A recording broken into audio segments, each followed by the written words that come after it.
একটি গরিব ছেলে কলেজের খুব ধনী একটা মেয়ের কাছে চিঠি দিল। মেয়েটা ছিল খুব অহংকারী। চিঠিটা দেখা মাত্র সে ছেলেটিকে জুতা মারলো আর সাথে সাথে প্রিন্সিপালের কাছে তার বাবাকে বলল। প্রিন্সিপাল খুব তার বাবাকে অপমান করলো। তাকে আর তখনই কলেজ থেকে টিসি দিয়ে বের করে দিল। মেয়ের বাবা কলেজের অংশীদার ছিল। মেয়ের বাবা পুলিশকে ধরিয়ে দিল।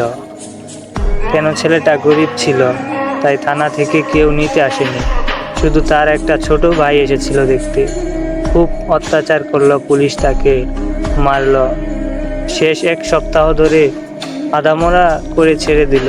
কলেজের এলাকার সব লোকজন তাকে অপমানিত করতে লাগলো। পরের দিন সকালে কলেজের বড় বিল্ডিং এর নিচে ছেলেটার লাশ খুঁজে পাওয়া গেল। ছেলেটা অপমান আর কষ্ট সইতে না পেরে আত্মহত্যা করেছে। ছোট ভাইটা ছিল তার কলিজার টুকরা। যখন জানতে পারল, তখন সেও দুঃখ সহ্য না করতে পেরে মারা গেল। এই দুইটা ছেলের কি সত্যিই দোষ ছিল? মেয়েটা কিছুদিন পর চিঠিটা খুলে পড়তে লাগলো। তার চোখ দিয়ে জল গড়তে গড়তে তখন খুব কাঁদলো মেয়েটা।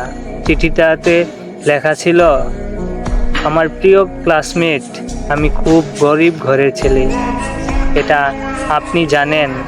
আমার মায়ের খুব ইচ্ছে ছিল, তাই আমাকে কলেজে ভর্তি করে দিয়েছিল যেন আমি একজন ভালো শিক্ষক হতে পারি, অন্যদিকে আমার শিক্ষায় শিক্ষিত করতে পারি।